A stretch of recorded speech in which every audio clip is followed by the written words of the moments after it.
This is my second episode on culture and cognition, and I'm in Netherlands, Amsterdam. So yes, this is about the Dutch culture, cognition, learning style, and I have with me Nike Koster, a good friend, colleague, a woman leader who I look up to at work, and who's Dutch. So hello, Nike, welcome. Thank you so much, Narmada, and hello to you.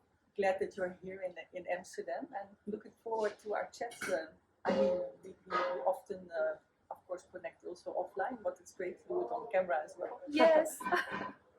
So let's jump into the culture part of it. What is the whole cultural lifestyle of Netherlands, Amsterdam? I think for a good work-life balance. So, meaning aspiring both goals for a personal life and for a professional career together. So this is, I think, also reflecting in the way we are brought up and learn in school the same way. So historically, there are reasons for it. One is relating to Netherlands living below sea level. So historically, all people in the country will need to work together, collaborate, to keep dry feet, so to say. And we cannot say that, okay, you're the king or you're just a low worker, so you should do all the work. It was coming together as a country and coming together with all citizens to get this job done. And that leads to a whole different culture, is what I would say. Other part is also in the Christian religion that is also in the heart of our culture.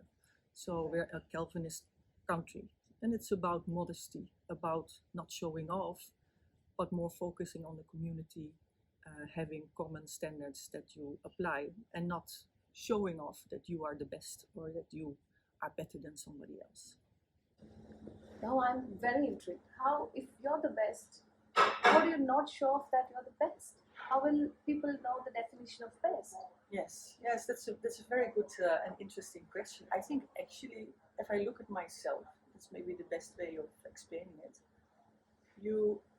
I actually only found out after I finished my university and I was starting to work that, hey, I'm capable of doing things, and I can actually do a lot of things, and I have a talent for it. But it is more projected as something where you're using your talent, and I think that is more important than saying that you're the best. Wow, that's not just as a cultural learning, that's a personality learning for me today. Yeah. So with all this, especially this being average is good.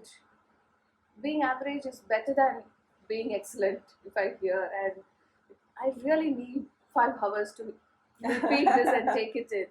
I would want to maybe mitigate it a little bit, because over the last decade there is more focus on competition or becoming more excellent, and this has been introduced in schools by having a lot of tests. So they're testing from age of 4 until 12, like how good you are and where do you belong.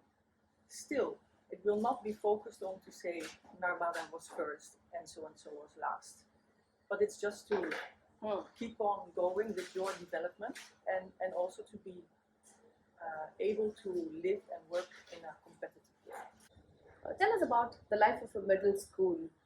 Yes, so as I have experienced it in my school, it was really about keeping everybody on board. Never it was stressed upon that I was maybe more intelligent than the rest, or I was outperforming the rest. That was not at all discussed.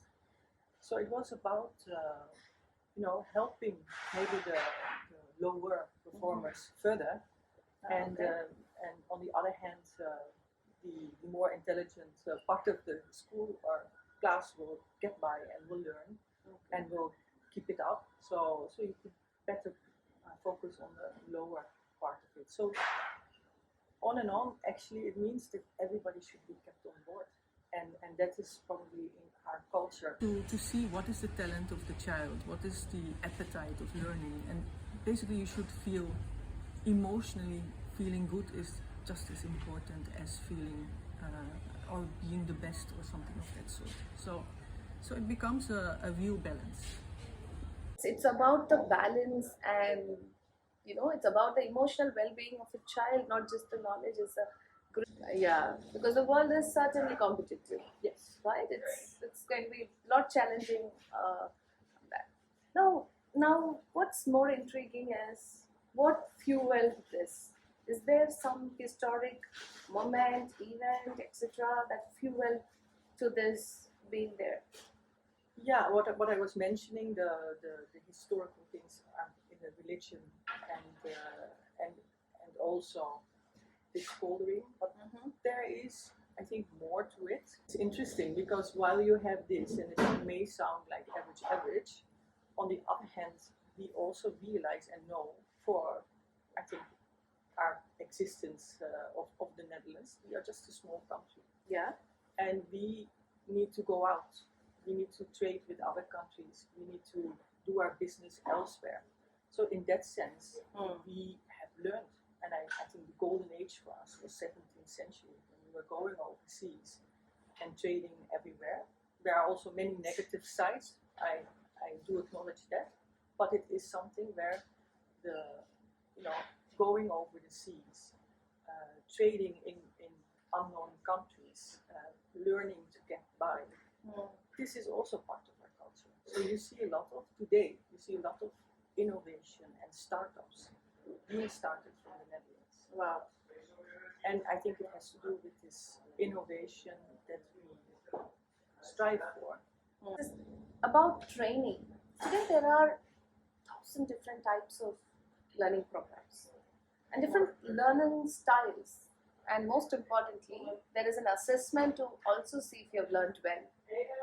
And it's a complete package. So for a Dutch learner, not at a school, but as an adult, as a professional, how should learning program be? Yes, well, I can just maybe mention a few elements. One is putting the employee central to the learning. So what is the direction that the employee wants to go in? And what is the learning that is associated with it? So it all needs to make sense, if I would put it. So there's a need on the business side, but there is also a need on the employee side. And these need to be brought together.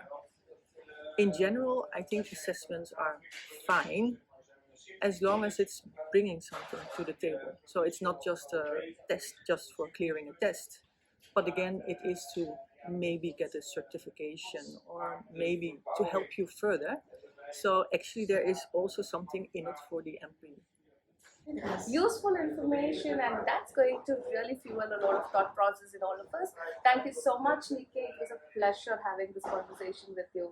Thank you so much, Narana. I also enjoyed. Yeah. See you in the next episode. Bye-bye. Bye.